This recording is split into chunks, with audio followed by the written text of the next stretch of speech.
সকাল সবাইকে। কেমন আছো সবাই? আশা করি সবাই অনেকখানি ভালো আছো। Welcome to another vlog of my channel. এটা হচ্ছে সরস্বতী পুজোর ভ্লগ পার্ট 2। যেমনটা তোমাদের আগের ভ্লগে বলেছিলাম যে আমি আরও একটা ভ্লগ নিয়ে আসব। এটা বেসিক্যালি আমি কভার করেছিলাম মাঝনার পাশেরই একটা গ্রামটার নাম হচ্ছে দুলালপুর। এখানকার খুব সুন্দর সুন্দর কয়েকটা প্যান্ডেল তোমাদের দেখাবো বলে, যার এক ঝলক করে তোমাদের ভ্লগের আগে আমি দেখিয়েও দিয়েছি ভ্লগের শুরুতে। আর ফার্স্ট যে প্যান্ডেলটা যেতে যেতে পড়লো সেটা তোমাদের সাথে শেয়ার করি। এটা হচ্ছে 7 স্টার ক্লাবের পক্ষ থেকে হয়েছিল। আর প্যান্ডেলটা ওভারঅল আমার খুব ভালো লেগেছে, বিকজ গ্রিনের এত টাচ ছিল যে ভালো না লেগে আর কি পারে। আর নেক্সট আমরা প্যান্ডেলটাতে যেটাতে যাচ্ছিলাম সেটার চারদিকটা আমার খুব ভালো লেগেছে, এই যে পুকুরটা ছিল বলে। আর এখানে তো একটা রীতিমতো ছোটোখাটো একটা মেলা বসে গেছে, ছোট ছোট সব দোকান, বাচ্চাদের খেলনা এইসব দিয়ে একটা খুব সুন্দর একটা মেলা বসেছে। আর অ্যাম্বিয়েন্সটা সত্যি খুব ভালো হয়েছে। আর এই প্যান্ডেলটা আমার সব থেকে বেশি সেরা লেগেছে।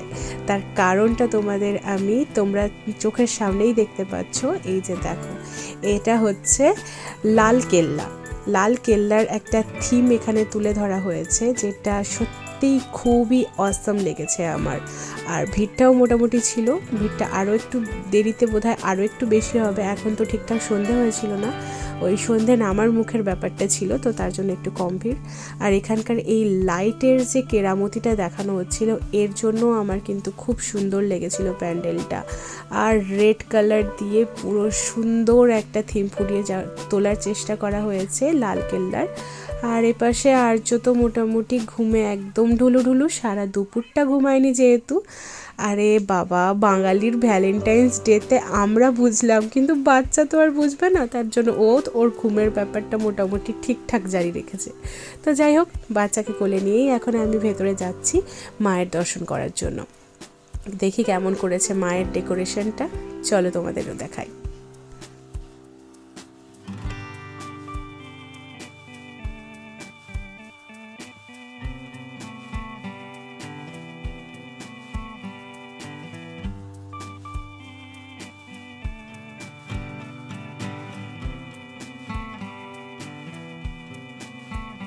যেরকম প্যান্ডেল সেরকমই মায়ের রূপ, দেখতে পারছো?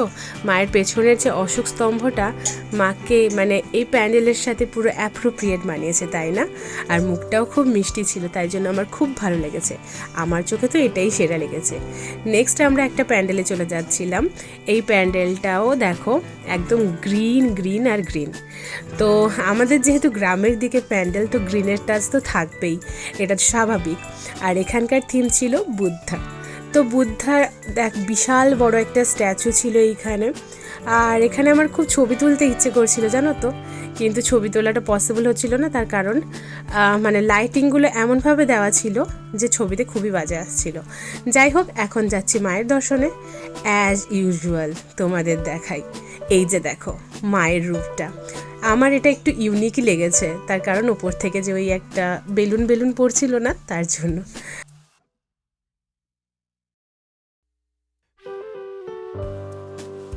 তো ক্লাব দিশারির তরফ থেকে এই যে নতুন উদ্যোগটা, এটাও খুব সুন্দর লেগেছিল। ভিক্টোরিয়া মেমোরিয়াল ছিল এখানকার থিম।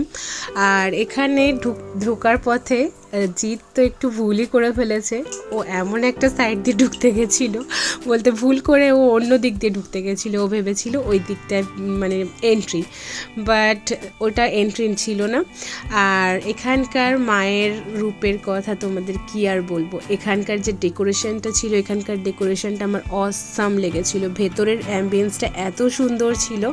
এই যে দেখো, যেটা বলছিলাম, ও ওই দিক দিয়ে ঢুকতে গেছিলো, তারপর বললাম না, আমি মাঝখান দিয়ে ঢোকা যাবে। তো এবারে ও এলো অ্যাটলিস্ট ঠিকঠাক জায়গায়। তো এই যে দেখো, যেটা বলছিলাম, এখানকার আমার সব থেকে ভালো লেগেছে মাঝখানের যে ওই বিনাটা, তারপরে বিনার ওপরে যে একটা যে ঝাড় ছিল না, ওইটা আমার খুবই ইউনিক লেগেছে। আর তার জন্যই অ্যাম্বিয়েন্সটা একদম সম্পূর্ণ আলাদা হয়ে গেছিলো, যেটা আমার সত্যি খুব ভালো লেগেছিল। এইবারে আমরা চলে যাচ্ছিলাম নেক্সট প্যান্ডেলের দিকে। আর প্রত্যেকটা প্যান্ডেলের এন্ট্রান্সে এত সুন্দর করে লাইট দিয়ে সাজিয়েছিল যে আমি সেই আলোর মাঝখানে নিজেকে একটু ক্যামেরা বন্দি করার লোভটা ঠিক সামলাতে পারছিলাম না। তো তার জন্য আমি নিজেকে একটু ক্যামেরা বন্দি করে নিলাম। এই এইবারে এই প্যান্ডেলটা দেখো, এই প্যান্ডেলটা সত্যি খুব স্পেশাল। এটাতে মোটামুটি একটা রাজস্থানের যে প্যালেসগুলো হয় ওই জিনিসটাকে এখানে তুলে ধরার চেষ্টা করা হয়েছিল। আর এর ভেতরের পুরোটা ছিল মিরর ওয়ার্ক, যেটা রাজস্থানের মানে মূল কাজের জন্য, যেটার জন্য রাজস্থানী কাজ বলা হয়, যেটার জন্য বিখ্যাত রাজস্থান। তো সেই ওয়ার্কটা ছিল, তার জন্যই এটা খুব স্পেশাল লেগেছিল। আরও একটা কারণ আছে এটা স্পেশাল লাগার, এই যে পুরো প্যান্ডেলটা ছিল, পুরো প্যান্ডেলটাই হয়েছিল একটা পুকুরের ওপরে, মানে একটা জলাশয়ের উপরে, দ্যাটস ওয়াই। তো নেক্সট অ্যান্ড লাস্ট প্যান্ডেল হপিংয়ের জন্য যাচ্ছি। প্যান্ডেল হপিং বুঝতে পারছো, সরস্বতী পুজোতেও এখন মোটামুটি প্যান্ডেল হপিং। আর এখানকার মায়ের রূপটা দেখো, জাস্ট অসাম অ্যান্ড ইউনিক। তো আমার খুবই ভালো লেগেছে। এই ছিল কিছু দুলালপুরের প্যান্ডেলগুলো, যেটা আমার সত্যি খুব ভালো লেগেছে আর তোমাদের সাথে শেয়ার করলাম। জানিও কেমন লাগলো তোমাদের। আর এখন এসেছিলাম মাজনায় মন ভোরের থেকে আর্যর জন্য একটু ফ্রাইড রাইস নিয়ে নিলাম। তার কারণ আর্য আজকে সারাদিন তো সেই আইসক্রিম ছাড়া আর কিছুই খেয়েছিল না, আর আজকে আমার সোমবার, আমি তো কিছু খাবো না। তো তার জন্য এখান থেকে ফ্রাইড রাইস নিয়ে নিচ্ছি। চলো বাড়ি যাওয়া যাক। সারাদিন ঘোরাঘুরির পর চোখে মুখে তো ক্লান্তির ছাপ একটা এসেই গেছে, তোমরা দেখতে পাচ্ছ। কিন্তু কি আর, সাথে বাচ্চা থাকলে ক্লান্তি থাকুক আর যাই থাকুক, বাড়িতে এসেই মোটামুটি আমার মেকআপ টেকআপ ধোয়ার কথা মোটামুটি মাথা থেকে উড়ে গেছে। প্রথমেই আমার কাজ ছিল আর্যকে খাওয়ানোর, আর আমি চেঞ্জ করে নিয়েছিলাম প্রথমে, আর চেঞ্জটা করে নিয়েই আর্যকে আমি ওই ফ্রাইড রাইস খাইয়ে দিয়েছিলাম। তার কারণ সত্যি কথা, আজকে সন্ধ্যাবেলা ওর জন্য আর স্ন্যাক্সে কিছু বানাতে ইচ্ছে করছিল না, একটু বেশিই ক্লান্ত লাগছিল। তো যাই হোক, এখন আমি তোমাদের সাথে যেটা শেয়ার করব সেটা দেখলে তোমাদেরও মাথা খারাপ হয়ে যাবে। তখন তো ইনিশিয়াল প্ল্যান ছিল না যাওয়ার জন্য, আর হুটোপাট করে বেরোতে গিয়ে এই যে দেখো, মানে পুরো মানে আলমারি থেকে আমি ব্লাউজের কালেকশান, মানে শাড়ি সব কিছু বের করে পুরো এদিক সেদিক করে দিয়ে যে কোনো মতে একটা বেরিয়ে চলে গেছিলাম। আর এইবারের পালা হচ্ছে এইগুলোকে সব আবার অর্গানাইজ করে রাখতে হবে। তো যাই হোক, এইবারে অর্গানাইজ করে রাখি, তারপরে আবার তোমাদের সাথে আসছি। মেকআপ করতে যতটা আনন্দ লাগে, মেকআপ তোলার সময় ততটাই আমার মানে কি বলবো, বিরক্ত। সেই জন্য না এখন আমি আর অন্য মানে এই স্পেশাল ডে ছাড়া এখন আমি মেকআপের কথা ভাবিও না।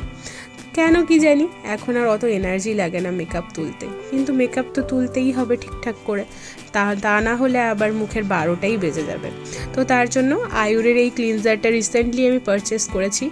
আগে তো আমি কি যেন একটা ইউজ করতাম, ভুলে গেছি, অনেক দিনই ইউজ করা হয় না, তাই জন্য ভুলে গেছি। কিন্তু ওটা না শেষ হয়েছিল না, ডেট ফেল হয়ে গেছিলো, তাই জন্য ওটা ফেলে দিতে হয়েছে, অনেক টাকার জিনিস।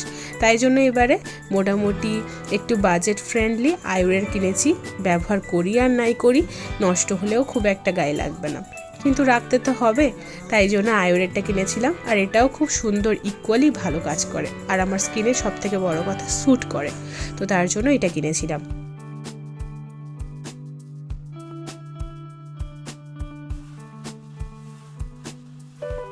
এখন 10টা মতো বাজছিল, আর ফাইনালি এখন সময় হয়েছে আমার মেকআপ তোলার। তার কারণ আর্যকে খাওয়াচ্ছিলাম, বলতে মাঝখানে আর এত ক্লান্ত লাগছিল, একটু শুয়ে পড়েছিলাম, নয়তো তখনই মেকআপটা তোলা যেত, বাট সব কিছু অর্গানাইজ করার পরে খুব ক্লান্ত লাগছিল, তাই জন্য একটু শুয়ে পড়েছিলাম। আর আর্যকে ডিনার করিয়ে নিজেরা খেয়ে দিয়ে তারপরে এখন এসেছি আমি মেকআপ তুলে, একটু স্কিন কেয়ার করতেই হবে।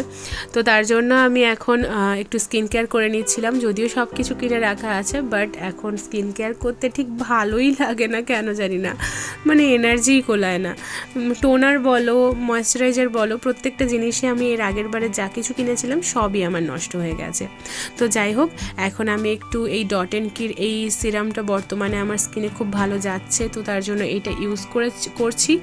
আর সিরামটা লাগিয়ে নিয়ে একটুখানি আমি হাতের দ্বারাই লাগাই, তার কারণ কটন প্যাডে ইউজ করলে না একটু বেশি মনে হয় যেন আমার নষ্ট হয়ে যায়। তো এখন সিরামটা শুকিয়ে নিচ্ছি। তো এই ছিল আজকের ব্লগ, দেখা হচ্ছে নেক্সট একটা ব্লগে। টিল দেন সবাই ভালো থাকবে, সুস্থ থাকবে, আর সবাইকে ভালো রাখবে। কেমন লাগলো আজকের ব্লগটা অবশ্যই একটা কমেন্ট করে জানাবে। যদি ভিডিওটা ভালো লেগে থাকে তাহলে অবশ্যই একটা লাইক করে দিও, নিজের ফ্রেন্ডস আর ফ্যামিলির সাথে অবশ্যই শেয়ার করে দিও।